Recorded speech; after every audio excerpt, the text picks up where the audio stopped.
Welcome to The Uncommon Truth. My name is Max. I'm here with Steve and Vicki Orsillo. It's Hello. nice to see you guys. Catching you guys in between a little bit of working vacations. Vicki just got back from Vegas. Viva. How is that a working vacation? No, that was a real vacation. I worked, she went on vacation. Yeah, Is there that you what go. you mean? And then you're going to go on a little bit of a road trip to go pick up a tractor engine or something. My engine for my backhoe has been stuck up in Medford for a month or so. Medford, Oregon. I think I mentioned it a couple times on the podcast. Yeah. So is there anything cool you see driving up there? Is it just... I've never been up there. It is amazingly Getting out of the gorgeous. smoke, I It's an imagine. amazingly gorgeous place to Yeah. go. If you go up Highway 5, there's one terrain. You go up 97, which is the other side of Oregon. High desert. You know, both of them have high desert, but different views, different kinds of mountains. What's really cool about the 97 we're going up this time, up to Klamath Falls and then up to Crater Lake, is you see these all these mountain peaks. There's this one pull off. You pull off and they got these rocks painted. You stand on the circle and you look at the painted rock, and behind it is a mountain peak. And then you look at another rock that's painted white, and behind it is another snow peak mountain. And there are all these big mountains. Wait a minute, did somebody paint them? Somebody painted the rocks Yeah. for the viewpoint. Oh, wow. So you know which one you're So looking it's a at? vista, and from there you turn all the way around 180, and you see Shasta down by Redding, because you're up way above Shasta, right? And I'm not sure if that one shows Mount St. Helens or not, but it's because it's blown apart anyway. But She gone. but there's 5 mountains, and they're in a line. These mountain peaks and it's breathtaking. Yeah. It's stunning, and they still all have snow on them. So even in August 31st. Yep. Hopefully you will get out of the smoke. It's still smoky here. Every day I wake up and crazy. The weather app says full, sunny, no clouds, and yet it's overcast. Yeah. And It says for sensitive, if you don't go outside for sensitive people, and I was like, Right. there's a lot of sensitive people in our staff that don't want to come outside because their feelings will be hurt. Yeah, sensitive. Not that type of sensitive. Oh. I feel sad that I feel sad that the sun is all red. And yeah, we went swimming in Chico yesterday with my daughters, and they were asking all sorts of questions. They were trying to look at the sun. I was trying to tell them not to look at the sun, but then when you tell a 4-year-old and a 3-year-old not to look at the sun, That's what they're going to look at. that's all they want to look at. Ooh, that'll burn their eyes. Exactly. But luckily it was just this sort of visible orange or like Orange reddish globe. globe. It'll still hurt your eyes. Yeah. Yeah. Superman's completely useless because he has to have a yellow sun, right? And so he's just been sitting around like the rest of us. I don't know. Right. Superman, huh? Yeah, he needs a yellow sun and we only have a red one. So He's my twin, you know. Oh, really? you're Clark Kent? Does he know that? No. Yeah, I was just kidding. Anyway, So we had to get in to get a podcast recorded. that went over well. Because you guys I are like mine too. Yeah, yours. You guys are headed out, so we wanted to make sure we caught up with you. We just got done with our most successful month of a podcast yet. It's amazing. Over Thank you for all your almost people. 1,100 downloads Wow, this that month. makes We me just so want to happy. thank you all for downloading. Thank you. Yeah, it's super cool to have so many. We just come here because we enjoy talking about Jesus and Being with each other. Yep, it's good. And Once I a week guess we'll be. people like We it know too, we'll be so- with you and Luke That's right. and Yost leaves us. Yeah, every week Our Vicky's producers, always Yos and late, and we're always. So paint You're you a little wrong. bit of a He's word always picture late. here. You're wrong. Vicky texts us, yep, we'll start at 2:09, and I'm questioning because it's a group text to Steve and I. yeah, and I'm asking back 2:09. Really, that's a 2:09? weird time. And then right at 2 o'clock, she gets here when I told them to be here 2 o'clock, but the door's locked, so she's banging frantically on the Correct. door. Correct. as- She can get as in Steve's before trying me. to get behind her, and we're He trying to make sure He tried that to shove me out of the way. the door doesn't come flying open and knock over one of our cameras. What's funny is but- coming up the road just now, I went, that is such a weird time, 2:09, and it dawned on me. She's trying to make me late, so Yeah. she's on time, so she got it before me. But she so did. I hit, She got- I she hit got the it. gas, man, and I pull in right with her. So No. We didn't simultaneously cross the driveway. we turned in Who together. turned in quick first? I was Who a gentleman turned in first? because I was a No, gentleman. you were turning left. I was turning right. I was a gentleman. I had the right of way. And I backed off Oh, and you're let you such come a. in. Oh my gosh.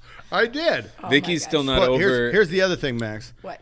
Vicky takes about 15 minutes to get out of a car. I've never seen, the whole. I've never seen anything like it. She slammed the brakes on, had the door open. right. It was the slickest move of In getting front the of you. seatbelt off. Yep. The door open, the brakes working, had the Subway, car he had to jams get into Subway. park, the key comes out, and it's almost like one of those Kingsman movies where the guy Yeah. comes out of a moving car, you know. Yeah. With my ankle weights She on. was just like that with the ankle weights on, just to Yeah. get to the door ahead of me. Yep. Because I get out of a car very so quickly, who walked and in the she door knew that. first for everybody? So we came So in. Vicki we walked actually- in That's first. together, exactly Max. right. Come on, we together. Well, she almost No. got pushed through the door, That's but right. she Thank got you. pushed through I first. always let my wife go first. No, you almost pushed Even me. if I was there I started first, veering I to the would have left let and her go go to the kitchen first. 'cause We had to see the Flying Dutchman, our Dutch producer, jump to try to keep the door from knocking over the Flying $1,000 Dutchman. Oh no! I camera let her and turn in lens. front of me. She did that. She jumped out of her car, and I let her go you before want these me in the people door. to believe you. Now, be honest. I'm being honest. You're so full of. I'm literal Larry. You always accuse me. No, of but it. this time you're not. We can see by your face. If anybody I watch am on literal YouTube, Larry, you can yeah. look at his face right Yeah, now. that's- He looks like the canary. I am. He not- looks my like face he has a does not canary look feather any coming different. out of his mouth. Look at Just look. because you say so, Look my at his face face. looks different. Look at my face. That is the ploy of someone who knows they're wrong. It's like the parent saying, "Don't smile, don't smile, Yeah, don't yeah. smile." Have Come you on. stopped beating your wife yet? Steve, I don't know Steve, what to say. Steve. How do you answer that one? Steve. What? All right. Well, Shall we get on with whatever yeah, we're talking I about? wanted to talk to you guys What's the about matter wrong with you? thinking today. About Jesus. So you say something all the time that's, "Lord, help me with my wrong thinking," Especially or when it comes to his cure me wife. of my wrong thinking. Absolutely. Right? Especially when it And, pertains to your wife. That's right. Yeah. He doesn't pray that though about his wife. Yes, he does. It's Please a help my general wrong prayer. thinking when it pertains to my wife. No, I I do. think it's just in general. I literally do. So The general prayer covers wives. Go ahead. I found that kind of interesting coming here. When I came here, I'd never really heard a pastor or Christian leader say, even bring up the possibility that they might be wrong in anything, Yeah. let alone asking publicly, "Hey, heal my wrong thinking, or help me if there's anything wrong, help me figure it out, or set me right." And there's been a few, just little things as we're going about doing all the things that we do, where we're building camps and mud runs and food banks and church expansions, where we're all going one way, and then you send out an email or call a meeting. It's like, all right, well, we got to quickly do this differently because I found out we were doing it wrong, and now we're going to change it. And I just think that's kind of unique or uncommon, like the podcast title implies, that you do that. So I wanted to ask you a little bit about kind of that way we get stuck as Christians into one way of thinking, and we kind of have to something tells us we just got to stick with it to the end, even if we're kind of wondering if we're wrong, or kind of not sure if we're right, and we just end up sticking with it until sometimes we see like Christian leaders and they just fall apart, or their ministries dwindle, or become irrelevant, or what's the word we've been using about non-essential, right? Non-essential, yeah. So tell us a little bit about that that thing that gets people locked in tradition, or locked in a certain worldview, that become so married to that they can't even. Well, generally the biggest portions of Christian movements are based on others, on an idea that, to say you're wrong would be a breach of faith.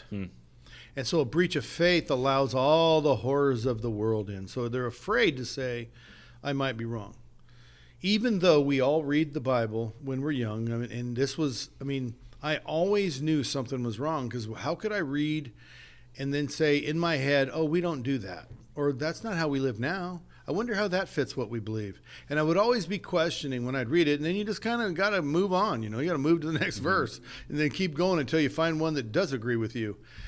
So I don't know how every single human alive doesn't come to the conclusion I must be wrong about things, Yeah. And for me, it was a journey of I was unsure. Just unsure. Here's what I think I'm teaching. And knowing that, what am I going to do with this verse when I get to it? It's like, we don't do that. We don't live that way. Mm-hmm. And when I prayed and asked the Lord after 30 years or so of maybe close to 30 years of pursuing the Lord with all my heart, wanting to see the Book of Acts church, he said to me, you're confused. And I'm like, I thought I wasn't confused. Yeah. And you know what? The word, when he said it, it explained my whole life. I'm confused. I'm the Jesus guy, because then he told me you're trying to live 2 covenants. And I'm like, I wasn't trying to do. Then you see your teachings and you go, well, maybe I was. And maybe I was afraid. I wanted my new covenant to have these things in it. And that just confused everything. And when we he said talked to about me, that a few episodes back when we were talking about covenants. And he said to me, you're trying to live 2 covenants at one. And I said, what do you do about it? He said, read Jesus. Just read Jesus and I'll unconfuse you, kind of thing. And so I come home, tell Vicki, and she was like, let's just do that. So she comes to me saying, this is no joke. This is crazy. This is nothing like the way we believe. Well, one of the great beliefs of my life was that Christians can't be demonized. They can't have a demon. And I mean, I could bring... I've heard that. I've heard people say that. And I could bring all of the ideas. I could bring all of the bumper sticker verses up to prove... But not one of them said a Christian can't have a demon. They said stuff like, what does light have to do with darkness, or darkness have to do with light? And so I would use them all. It's all under the blood. You're forgiven and it's forgotten. And so how could I have a demon? So when the Lord told me I was confused, I started to look at these things, and I started to look at even people like Judas. A demon entered him at the end of their ministry, you know? And I was just like, what's going on? So I adamantly... Honestly, right up until the day I had this event happen to me where I was sure I'd been delivered, I probably said that day, it's not possible. And then I know for a fact I was delivered, which caused me to go and ask the Lord, how is this possible? How is it possible for me to have control in my life taken away from me? Like my temper blows. And I have no ability to stop it from blowing. When the red line goes, get out of my way. Like the Hulk. Yeah, it's like the Hulk, just very similar to the Hulk on those movies. And right after that, I had 20 times where the red line came and I subdued it. I controlled myself. And I worked so hard. And I remember a couple times where it started to go. That was after I had that day. It's my first inner healing appointment. Yeah. And we're not talking inner healing today.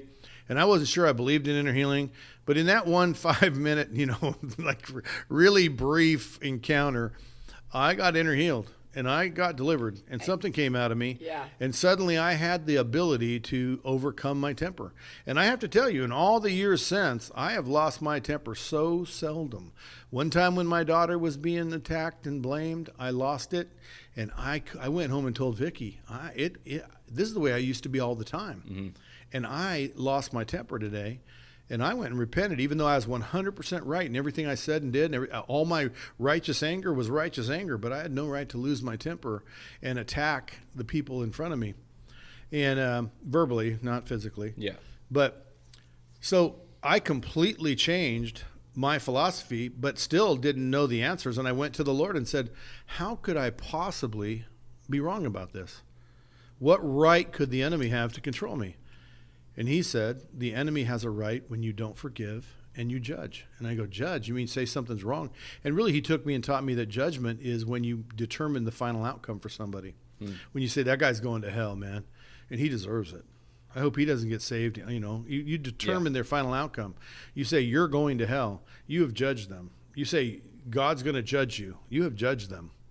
And so he told me those are the 2 areas where the enemy has a right to attach himself to you, and call it possession, call it I don't care if they're floating around me, influencing me. I certainly was unable to control myself, and then I was able to control myself. And in so many different ways. Inner healing was another one where I was just adamantly against it. Someone came up with all these different scenarios, and God, I kept praying, God, heal my wrong thinking. Everything I read doesn't add up. Heal my wrong thinking. And then he would show me and lead me in a path. And all of a sudden I just said, man, this is true. And then when I read the Bible, without trying to use bumper stickers or trying to pull scriptures out, not trying to read the Bible to confirm what you already believe. Yeah, I'm not trying to prove what I want it to be true. I'm trying to find out what's true and put get my life in line with it and in order of what it says, not what I want it to say or how I want it to prove my point.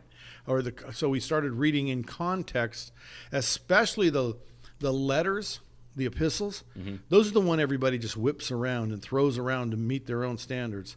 And reading them in context, who was he talking to? Why was he telling them this? What was going on?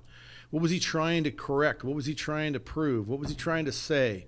What was the battle? Because a lot of it's about addressing certain subjects. Yeah, subjects of Gnosticism, where people say your body can sin and it doesn't affect your spirit, and he's coming against those things. All the apostles had to battle that in their day because they were coming into a Greek society with a spiritual concept such as the Holy Spirit indwelling in you through the blood of Jesus Christ. And so they were happy to have it, but then they would begin to pervert it by their own thinking. And so finding out you're wrong about something, and you think about all the people you taught that the devil has nothing on you, he can't control you. You're like you're impervious to his darts.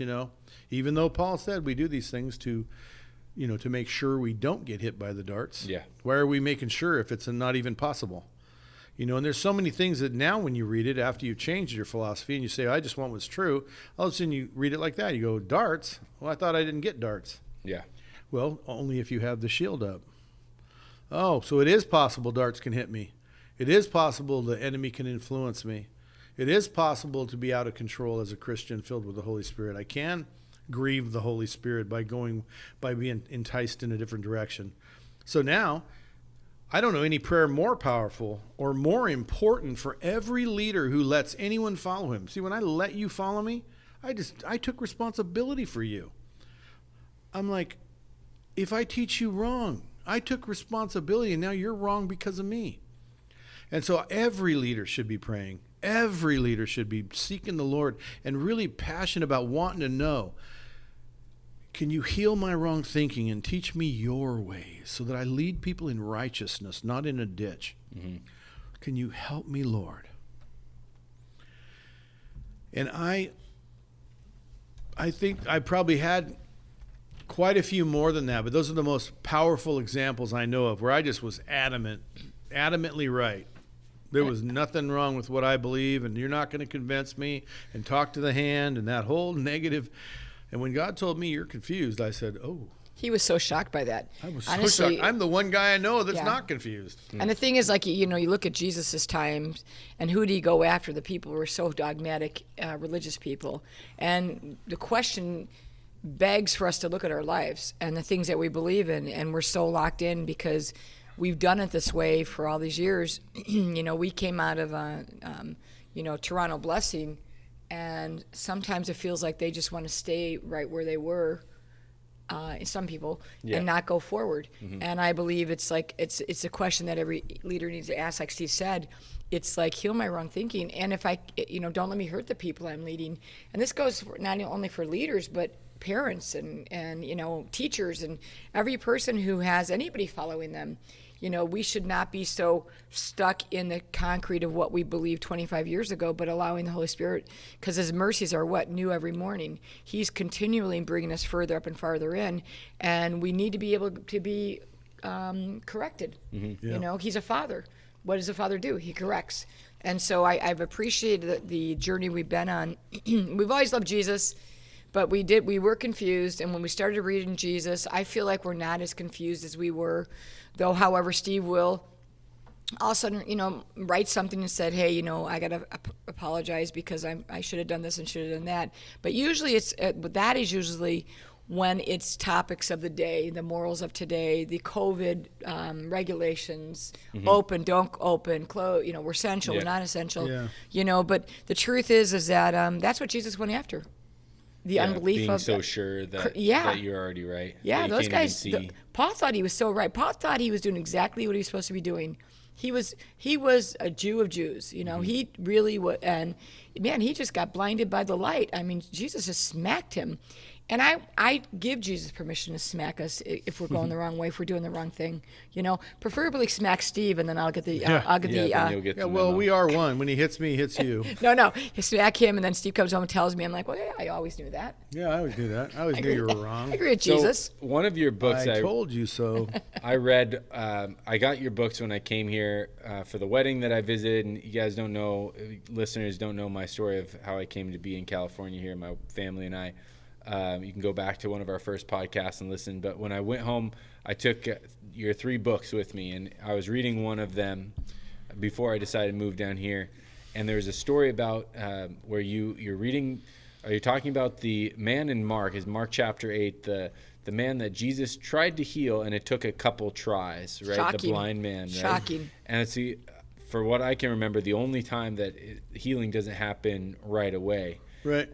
And you had a really interesting, really uncommon take on why that was. You want to talk about that a little bit? So in all the headings of that chapter, of that paragraph, say something around the city of unbelief, the unbelieving city, the unbelieving people. There's a lot to that story. So the very first thing is they brought him a blind man, which isn't uncommon.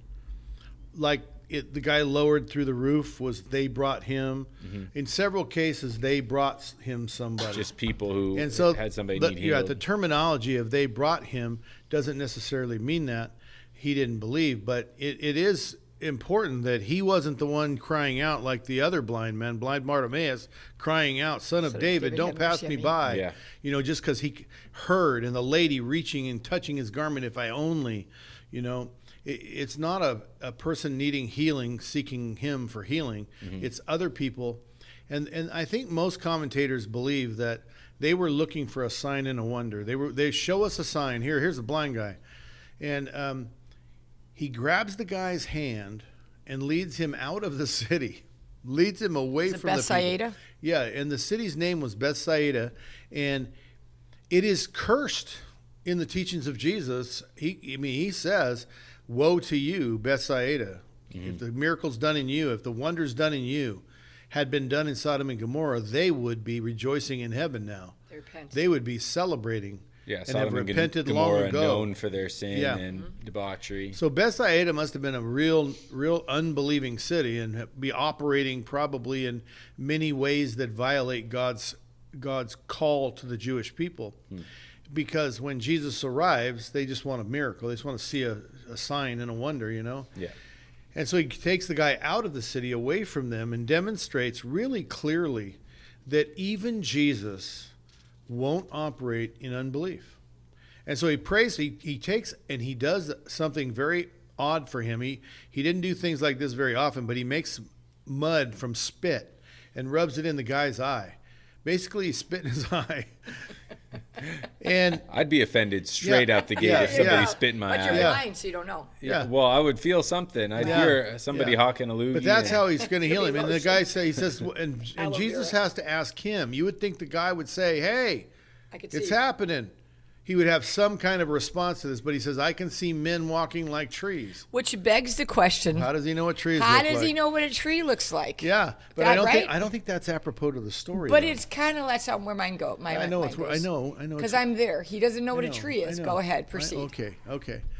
So I see men walking like trees. Which again, And Jesus, prays for him and heals him. And it's like the first half healing, the only half healing we know of. And Jesus heals him and tells him, don't go back to the village. Don't go back into unbelief. I think what he's saying is unbelief will take your healing away. I think you'll go back to being blind there. Go to your home, let this thing settle in, decide what you believe. And it's a remarkable story, the city of unbelief. And I think that today everybody just wants everything handed to them without the burden of believing. And I know how hard it is in this world. You're going along, you're working, you're getting your paycheck, you're putting it in the bank, you're paying your bills, you're trying to protect yourself. You're trying to get good locks on your doors, you're trying to get good cars, trying to improve your life with your paycheck, trying to save up for the vacations. And how easy it is to be sold into something that causes unbelief. Like, who will take care of me if I don't do this? How will I live if I obey Jesus? One guy, I remember him saying to me, well, just like that verse that says, give to any man who asks. We all know you can't do that. And I'm like, why can't you do that? He didn't say give all your money to every man that asks. He said just give, just share. And we come up with so many different reasons for not being able to obey, because of our fear that then I might not have anything. Yeah. And who would take care of me then? God certainly won't, right? And it's like how easy it is for us to slip into unbelief. Vicki and I have spent a lifetime of putting to test the words of the Lord when he says give, and see if I don't pour out for you from the windows of heaven a blessing. And we've taken that as Malachi, and we've always taken that. We would never not tithe. And you want to talk about the gross or the net, what you tithe from? Which do you want to be blessed on, this amount or this amount? Yeah. We want the windows of heaven open in our lives because we want our life to be in a position where we must trust him. All that we own must be his, because that's what I've read. It has to be. And so I don't think we ever fall into a state of unbelief. I may, from time to time, and I can't think of any right now, but, I just go, oh, that wasn't very believing. That was kind of self-preservation. And I'll pray, Lord, send someone along so that I can retest my faith. I can reinitiate my belief in you. Mm. And I can't tell you how many times in my life I've just laughed and chuckled because I put together enough money to Vicki doesn't think I laugh very often. No, but chuckled. I just haven't heard. I didn't know you chuckled. There's a chuckle for you. Anyway, I haven't heard that word for so long. Like especially right after the crash. Right after the crash of the I did. I'm on a roll. Be quiet. I'm chuckling. Go ahead and chuckle. And I'm going to chuckle later, too. Chuckle to yourself. Oh, we'll chuckle about this later. We'll chuckle about this later. So I've had so many times in my life where, especially when when the crash of the economy happened and we went into financial ruin, I would work hard to put together enough money to make sure something like, let's say the insurance was due and I had to pay it, and I'd try to put together the money, and we live in a fire zone, which later got us, but you have to come up with quite a bit of money. So I'd put together, say, $2,300, and I'd have it ready to go, and it would be an obvious need would come, and I would give it away. I have just worked for months to get this money together, and the Lord sent me somebody, and I gave it to him, and I just chuckle. It's funny. I just say, I can't wait to see how the Lord does this, and he always does. Yeah. Vicki and I on our 30th anniversary decided to go on a 30-day vacation. Actually, the kids provided. Oh. Right. We didn't know how we were going to pay for it. I stole your glory. And so our kids said, we'll raise the money. And they go raise the money to send us on a 30-day vacation. Because she asked me, what do you want to do? I said, 30-year anniversary, let's go on a 30-day vacation. That was my idea, I think. No, it was mine. 30 days for a day. Getting the kids to pay for it. A day for a year. Getting the kids to pay for it was her idea. Are you chuckling? And she, not anymore. So anyway, we'll talk about this later. Anyway, we are kidding people. Yeah. And we're all laughing. So chuckling, actually. Max and I are probably laughing more than you are because I keep interrupting you. I know that's my favorite thing. I know. Yeah. Go ahead. I'm chuckling. Go ahead. Anyway, so kids put together this money from every friend they could find, and it was enough to send us. But again, I just gave the money. I gave the money away for that I had raised to make sure all the bills were paid when we left.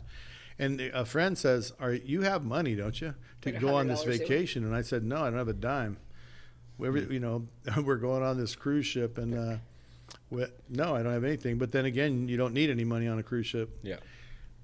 By the time I left out the door, so many people had come and given us big wads of money. I mean, it was like, whoa, we're going on this thing. Wow. And the bills all got paid. And it's just a miracle when you begin to trust in the Lord, how fast things happen around you. But the biggest problem is how often in your life circumstances change to cause you to doubt the Lord and doubt his provision and who's going to take care of me. And you look and you go, well, I don't doubt. I'm not doing any of that. And then if you ask the Lord, he'll show you you're doing a lot of that. You're doing a lot of not trusting him. Yeah. And so the City of Unbelief, the city of Bethsaida, is one of the best stories for this, that the atmosphere of unbelief hinders the Lord's work in your life. You're not going to see his blessing living in an atmosphere of unbelief. That's really good. One of the most powerful things about the Father's House community, this, what is it, close to 100 people living in proximity together, maybe only 75 or so. But what's amazing is how even the church members that try to get involved on a day-to-day basis and come in and work with us, and it's like it's a community of belief that makes their belief easier, that makes their life see more miracles. And we testify every Friday. We have questions to get people to talk about what God's doing in their life. And it's phenomenal in this community. But then people move away. Some people move away and they take the teachings with them, but they live in a community of unbelief. And then they're disappointed because it doesn't work there. Well, you have to move into another community of faith. Another community, not of the word of faith, but of the life of faith, of trust. You expect things to happen. That's right. Well, but more than that, you trust him. You're not waiting for him to act so that you can act. It's Christianity as you do. He did, then you do, and then he does. And we are on the far-reaching receiving end. We give 10, and he gives us 100. And it's like in every aspect. We give a little and he abundantly blesses us. And so usually that occurs in the city or in the community or in the family of trust. We put ourselves in a position where if we don't trust in him and he doesn't come through, we're doomed. Yeah. Every offering I ever take, I say give $1 more than you can afford. Whatever you can't live without, give it. And then add $1 to it to make sure that what you have in your pocket is not enough to take care of you. And you watch. You're going to begin to see belief have its effect. Now, if you live in a horridly unbelieving place and your whole life is unbelieving and you try to test the Lord with this, I'm not sure. He's the Lord, I'm not. But I know that the way he set it up in Christianity is that if you live in faith, you're going to see his hand.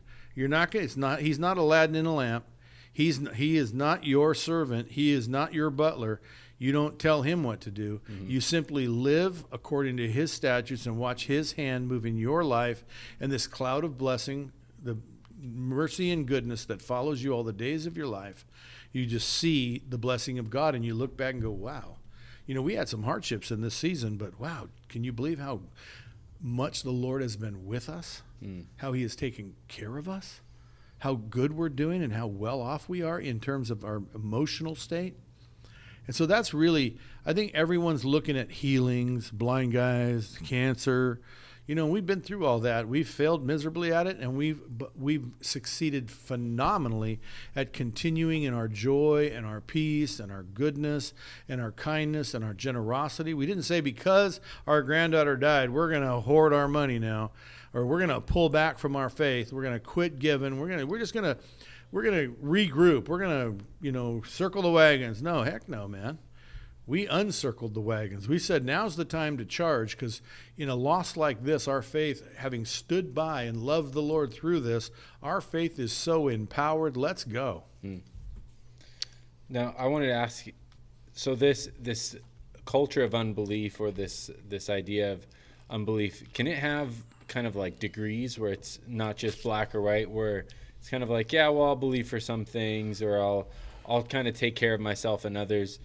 And is it possible that there's people listening that sort of, they believe for some things, but other things they're like maybe not receiving the most fruit that they could be, because they're kind of operating in some ways in these traditions of unbelief? I think it's further up and farther in. It is the Bible calls, when we first are saved, our babies, and we need spiritual milk, and you think about a newborn baby.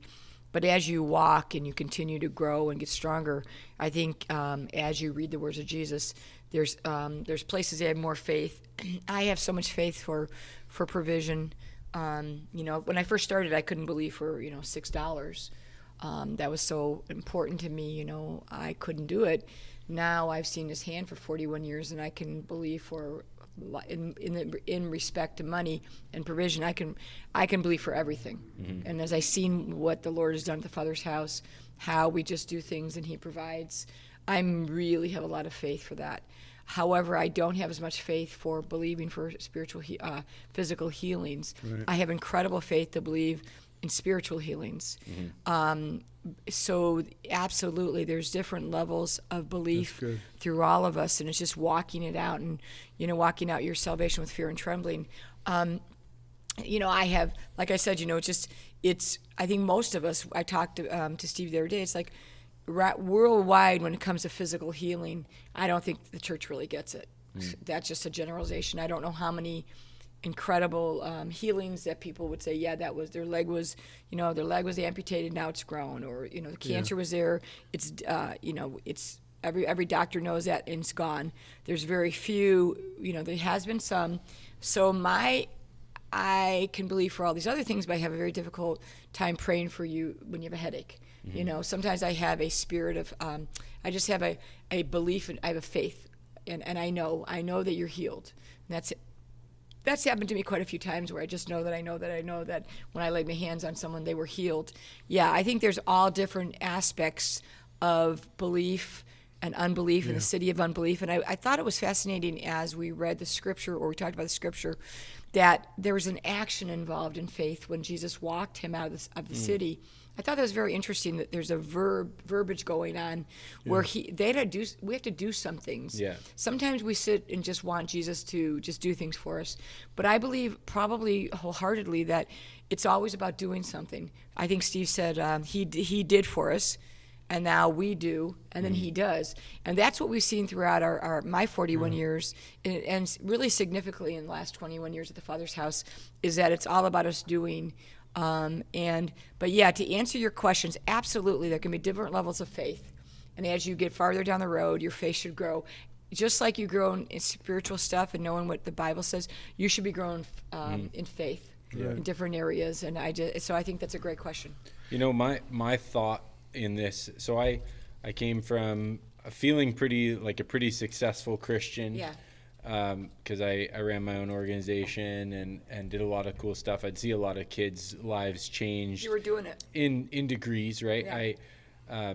I only was able to affect change in kids for 1 week or 3 weeks whenever they're at camp. But you don't know the and yes, eternal, right? I don't know eternity. I'm praying that seeds that were planted at camp would grow, and at very least, now that there's a warmth or a willingness to listen to the next person that tells them about Jesus.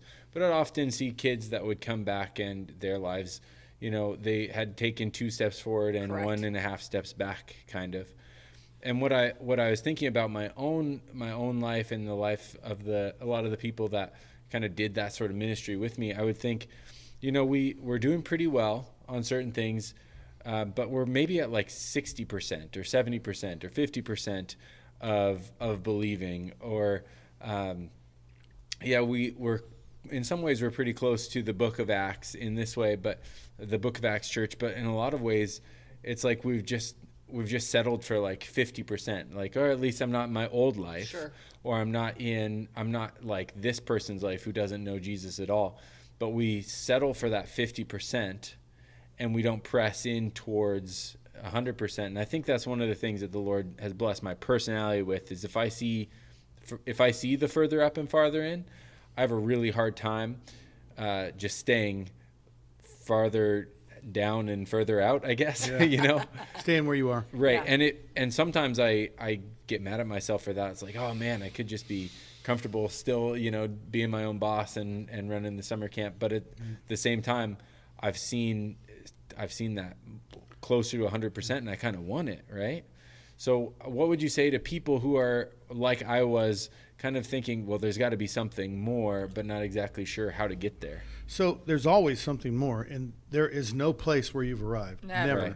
Okay. So no Christian, and that is the attitude. Like you said, it's rare for a pastor to say, heal my unbelief, because they would have to admit they're wrong. Mm-hmm. But see, that would mean you've arrived. There is no arrival. That's good. The other thing is, my story of giving the money away when I needed it is not brownie points. It isn't points to earn faith. It isn't points to earn a miracle. Or for you. No, it puts you in a position of faith. All it is, I had the money. Now I don't have the money because I gave it away. Because I trust him. Mm-hmm. And so giving $1 more than you could, it's just putting you in a position of trust. And so how to get there? put yourself in a position of trust. You know there's more, then trust in him. The church is full of teachings about life insurance and annuities and retirement.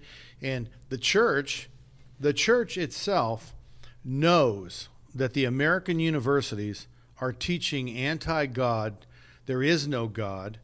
There is no Christianity. That's all a myth. Truth is relative. Yeah, truth is relative. And they're sending their kids there to be indoctrinated by these professors, and out of this fear that if they don't get this higher education, their life is going to be doomed. 99% of those parents didn't have higher education. So they're looking for something better for their children. But instead of teaching them a life of faith, that you go to a university if God sends you. But you cannot go to a university and still have a very good life following whatever Jesus is leading you. You can do it without university. It's like there's almost more faith in the world system of how to get ahead than it is in way Jesus. more faith. 100%. Instead of trusting in Jesus for the plan of their life, when they're babies, they start putting money away to send them to where they're going to be taught to not believe. They're going to. You talk about the City of Unbelief. It's the American University. It's the Western University. Is the City of Unbelief. So good. And then you want this miracle to happen, that my daughter can go to this American university and not be affected by it.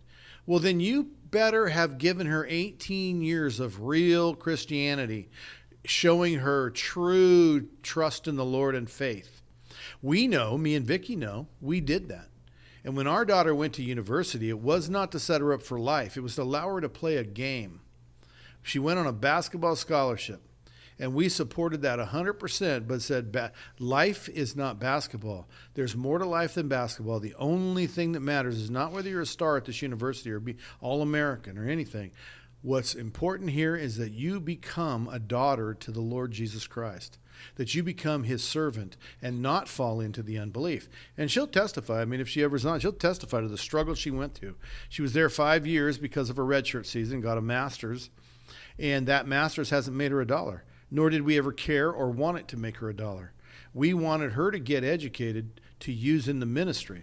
Well, we better have given her 18 years of real Christianity, a Christianity that works, putting ourselves in a position of faith by giving. Me and her gave to build God's kingdom, my daughter's whole life.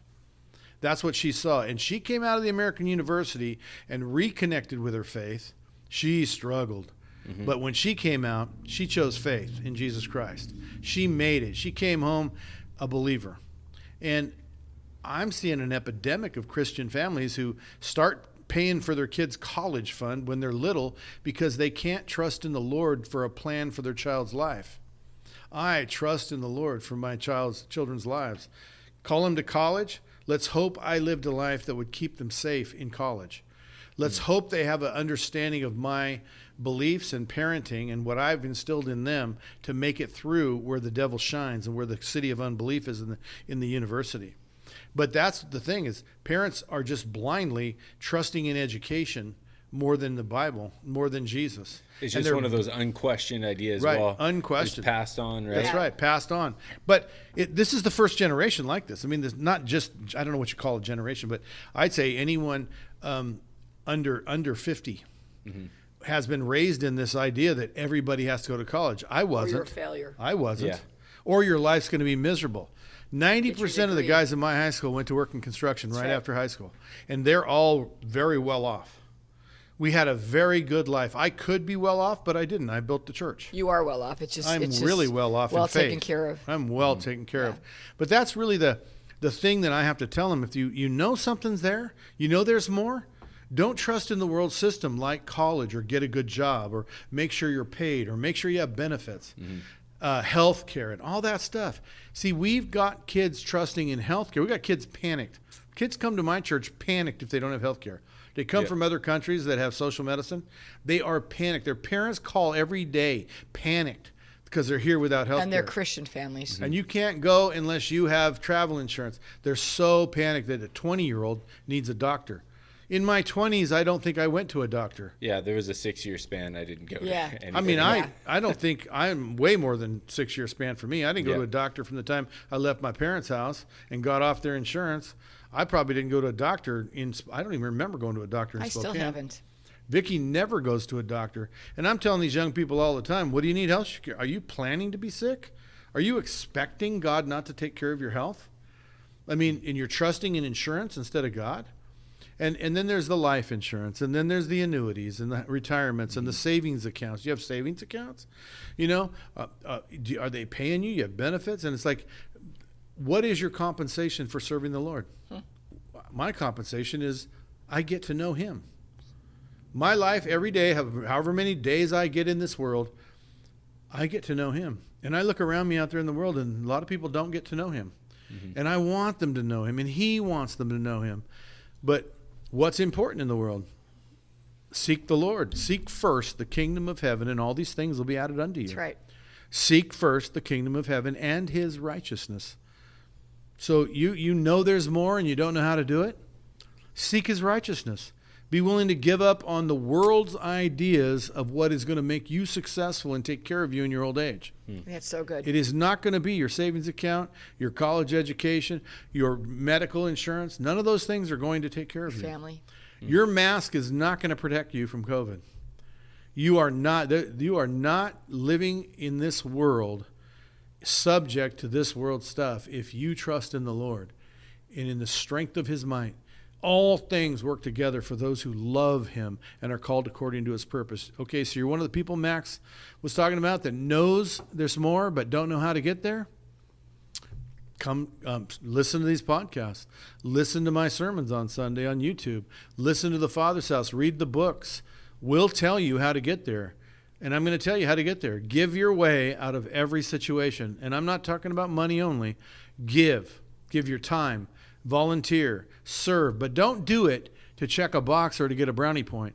Do it to give. Do it to serve. Do it for the love of Jesus. I used to tell my daughter, if you're going to play basketball, even at this level, you have to feel his pleasure. He made you coordinated. He gave you these skills. He loves you playing basketball. Feel his pleasure in the game, or it will become a curse to you. Play for the love of Jesus Christ. And she made it through college. And she had a great career in a college, in Division I basketball. And we had phenomenal enjoyment following her. And God provided for us to see whatever games we needed to see. And we just had a great season when she was playing college basketball. But we all felt the pleasure of his blessing in our life. It was a blessing to us. It wasn't a brownie point. It wasn't a ring we pull out and get to throw. No crowns of glory to his feet. That wasn't what we were doing it for, nor is it what we ever do it for. We do it for the love of Jesus Christ, for a love we have for him. Does that make sense? Did I answer your question? You want to know how to get there? Really start to put seeking him first as the first thing in your life. Seek him and his righteousness. Seek his righteousness. I want to be like you, Jesus. You were so righteous and I'm so unrighteous. Help me be more like you. I'm seeking your righteousness. Yeah. I'm seeking your holiness. I'm seeking your love. I want to love you more. And I think what also, is stop reading the Old Testament as Old Covenant as to how to live. Read the Old Testament, Old Covenant to see who God is, because he's the same yesterday, today, and forever. Absolutely. We talked about that. And then read the New Testament to how you should live. Yeah. And you will start coming to these conclusions. And we have so many cultural mores and, life insurance and Christians. I can't believe how fearful Christians are through this COVID thing. Oh my goodness. It's like they're so scared, and it's like, why are you so scared? The worst thing it would be that we go to be with Jesus. I mean, that's right. Absent from the body means you be present with Christ. But yeah, I think read Jesus. It'll alter your faith. Be careful what Vicki's talking about with the COVID thing. Be careful that you're not creating a household of unbelief. Oh yeah, that's good. The blind can't be healed. Jesus said, "Have eyes to see, see." You can't see if your household becomes a household of unbelief. Yeah. And if you live in this fear constantly, unbelief will grow. Good. You'll lose the faith you had. You'll lose the belief you were standing on. Your footing will become unstable. That's right. And back to that story, Jesus told the man, he gave him clear direction, don't go back to the city. Don't go back there. Why did he tell him not to go back Good. to the city? Because the unbelief. Because right now you've had an act happen that causes you to Experience go, happened. wow, you really are the Lord. But you go back through there, and people are going to say, he's not the Lord. The Lord healed you, not him. And he's not the Messiah. Are you and sure? You'll start, are you sure? And he'll start to lose his faith. It's really good. And go to home. And what I know, like what he told the demoniac said, can I come with you? He said, no, go back. Go back and tell the Gadareans what I've done for you and tell them who I am. Because Jesus probably knew. He knows who I am. He heard the demons speaking about who I am. He had all those demons come conversing inside of him. He heard them all. That's the Messiah, Son of David. What have you to do with us? Yep. And so that guy, he told him to go preach the gospel. This guy, he says, go home. Establish some faith. You've lived in unbelief so long. Go home and get rest. Take the next step. Before Don't you just go back before you face the unbelief, go and get settled in what you really do believe. Mm-hmm. And I give that to everybody. Come and live in a Jesus bubble until you're strong enough to get out there on the highways and byways and start inviting people to the feast. Yeah. Well, that's a good place to close. Today's actually the very first day of our fall term of School of Transformation, our full-time one. And you guys had said, maybe even today you'd be accepted, and that's what Vicki said. And then Steve stole her thunder last week at the close of our show. Yeah. What? You steal my thunder. That's okay, You're a but thunder that's what people are doing. So they're coming here because they want to keep going further up and farther. And We have a guy coming in today, don't we, from Canada? Exactly. Yep. And I'm gonna pick him up from the airport. So they're coming because they have seen your track record of further up, farther in, and they want a piece of it. They want that 100% Christianity, not that settling for second best or half. And so if that's you're thinking about that, we always have online resources. We've got online Bible studies, changeorville.org. You can check those out, and you can get to transformationschool.org and learn about both of our schools. We've got our in-person that just started, and we're going to start a new semester in March. But we also have School of Transformation Light, which is an online version that Started That yesterday. Sunday. started already too. Yeah. And I just those get offered a little bit more regularly. So SOT, School of Transformation Light, I just went to the class yesterday to just after church just to kind of check in on it, and it's all women in person this time, and I just decided to go ahead and do the school because it was so superlative. One teaching settled it for me, my mind. I need to be at School of Transformation Light, so I'm actually going through School of Transformation Light this next 8 weeks, and found out my daughter-in-law in Hawaii is also doing it. That's so cool. So cool. Yep. Somebody is from cool. Pakistan's doing it. It's Yeah. really cool. So great. that's great. If you haven't done School of Transformation Light, that I would tell you to check that out. Cool. Awesome. Well, thank you guys so much. Have a good trip to Oregon with your tractor motor, and we'll talk to A you guys little again. romance out on the Oregon Plains With with, your Yeah. backhoe. my wife. Oh, with Okay, good. And we'll We'll go talk to stare you. at the snowy peaks together. oh Yeah. boy. We'll talk to you guys Oh, next boy. week. See you next week, guys. Bye. Bye.